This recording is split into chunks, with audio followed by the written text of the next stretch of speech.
NATO's purely a defensive alliance, right? What do they have to fear about it? If it expands to Ukraine, it's what sort of threat does that present to Russia?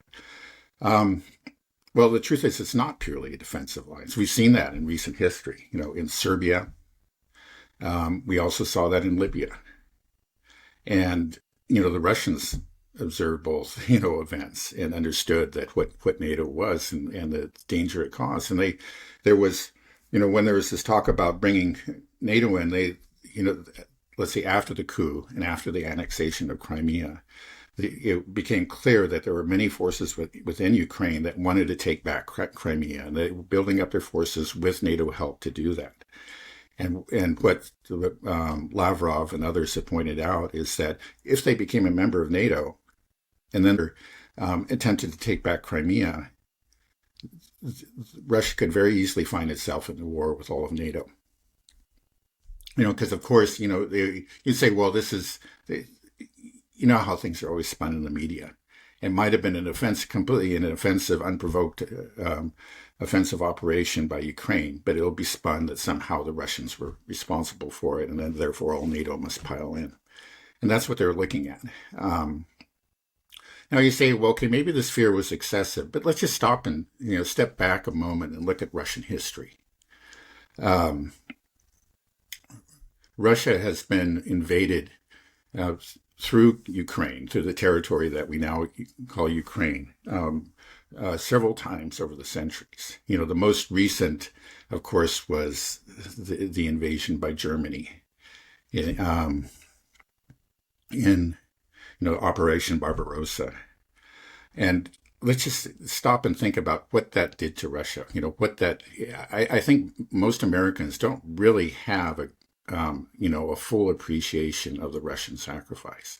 The Russians lost 27 to 28 million people. 27 to 28 million people were killed, they died in this invasion as a direct result of this invasion. And that is, that's just an astronomical figure. We talk about our sacrifices during World War II, and it's right to do that. And they were considerable, but we're just talking about 500,000, 500,000 to perhaps 28 million. That's, and the population of Russia was also smaller, or the Soviet Union at that time was smaller than that of the US. So it's just, again, the sacrifice is so huge. It's only natural that, like Putin himself was just said, well, this is like, one of my main duties as the president of Russia, that we can never let this happen again. This is a real fear that's well founded.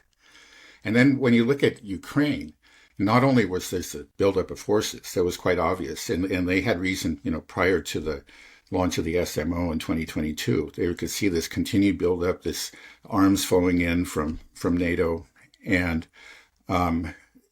they had troops in a number that was, that were really quite beyond what was needed for defense. They believed that they were planning an offensive operation.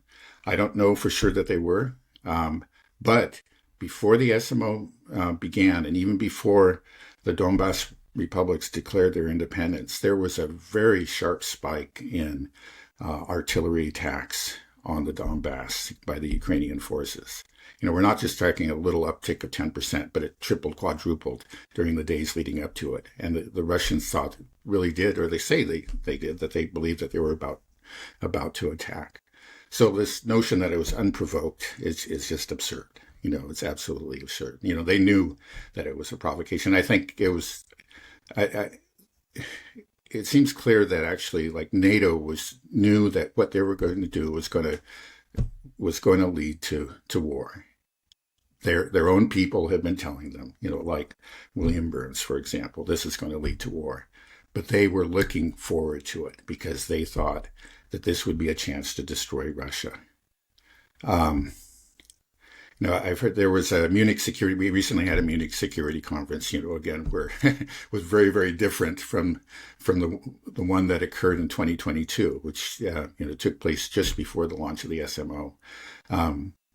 But that has been described. I'm thinking by Alexander Mercouris in particular, who observed that very closely as being sort of a euphoric conference. Why are everybody was just sort of giddy with anticipation, and war was in the air. They knew that there was war, just in the immediate future. Why would they be happy? Why would they be just, rubbing their hands with glee? It's because they thought that this was a chance to destroy Russia. They really did. And clearly it's failed, of course, but that's where we are. So yeah, if you want to say really who's responsible above all, you have to, I'll get to clearly it was provoked. Now, of course, Russia did have a choice whether or not to launch the SMO, which you have to say is a major escalation. They chose to escalate, but of course there were these bright red lines that were being crossed, and the West knew that they were crossing.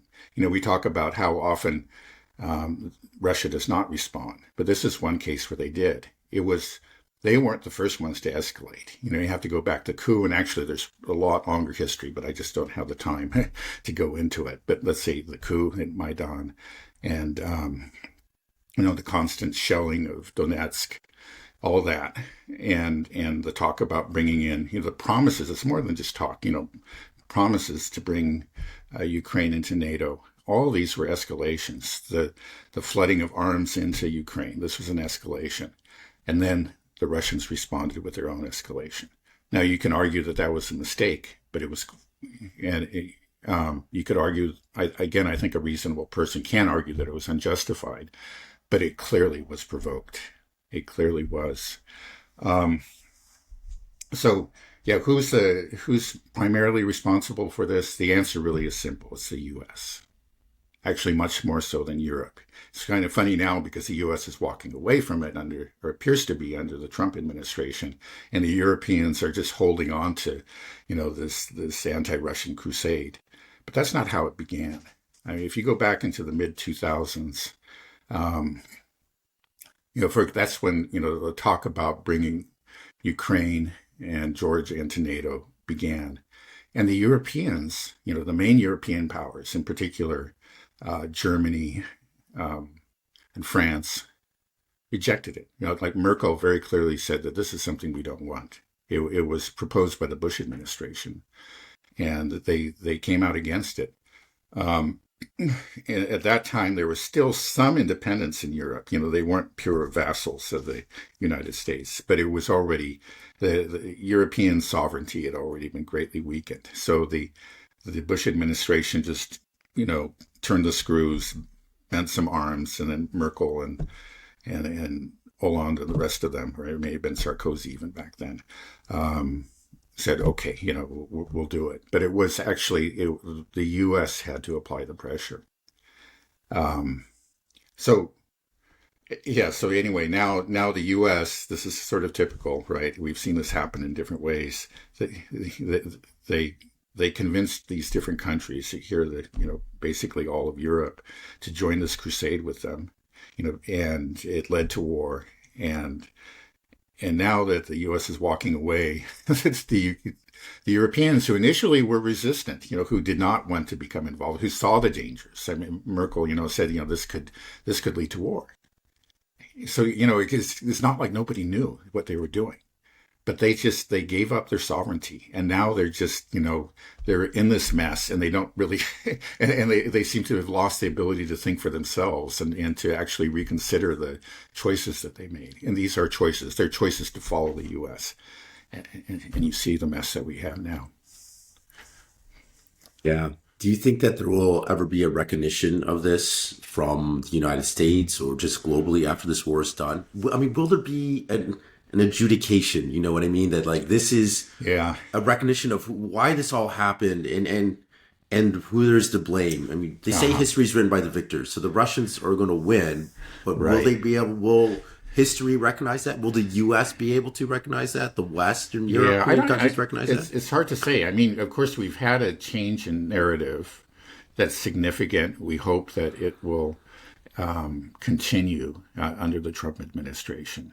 But he has one thing you notice is that he never blames the U.S. He doesn't really recognize the U.S. role in this. He puts all the blame on Zelensky. And sure, Zelensky has to share some of the blame. But again, he was like the rest of Europe. He got pushed into it. He agreed to do it. So, we can't deny his agency and that he has some share in the blame. But he was pressured, pushed into it, given promises, assurances by the U.S.-led coalition, and went along with it. So you can't, I think it really is a rewriting of history to point the finger at Zelensky and say he's the one who started it. And that's essentially what Trump said in an earliest statement of his. Do you think when my son is reading a history book, what will it say? I mean, will it depend on what country you're in? I mean, if you're part of the United States and if you're in China, about it. No, it's a good question. I don't know. Again, there would have to be a real revolution, and that could happen. But it's but not by. You're not going to see that under any of the current governments. I don't think. I think even under Trump, there's going to be Trump's version of history is that the U.S. is U.S. power is